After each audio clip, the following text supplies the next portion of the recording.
এবার ভেবেছিলাম আমরা বাবা ছেলে তিনজনে একই রকম পাঞ্জাবি কিনে ঈদ করব। হতে পারে আল্লাহ সেটা চায়নি, যার কারণে সেটা সম্ভব হয়ে উঠতে পারেনি। আমরা চেয়েছিলাম তার সাথে কিছু ভালো মুহূর্ত তৈরি করার। এটা শুধু আমাদের না, এটা প্রতিটা সন্তানেরই ইচ্ছা বাবা মায়ের সাথে কিছু এমন মুহূর্ত তৈরি করা যেগুলো সারা জীবন মনে থাকবে, স্মৃতি হয়ে ধরে রাখতে পারবে সারা জীবন। কিন্তু আমাদের বেলায় আমার মায়ের সাথে যতটুকু স্মৃতিময় মুহূর্ত রয়েছে তার অর্ধেকটাও বাবার সাথে নেই।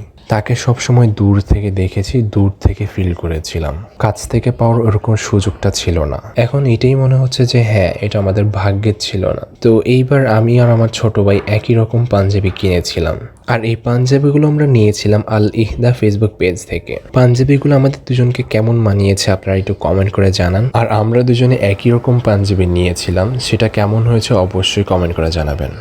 আপনারা কেউ অর্ডার করতে চাইলে ফেসবুক পেজ আমি মেনশন করে দিচ্ছি, সেখান থেকে অর্ডার করে নিতে পারেন। পাঞ্জাবিগুলোর ডিজাইন মোটামুটি সুন্দর ছিল, সেজন্যই আমরা এখান থেকে অর্ডার করেছিলাম। তো আজকে এই পর্যন্ত, সবাই ভালো থাকবেন, সুস্থ থাকবেন। আসসালামু আলাইকুম।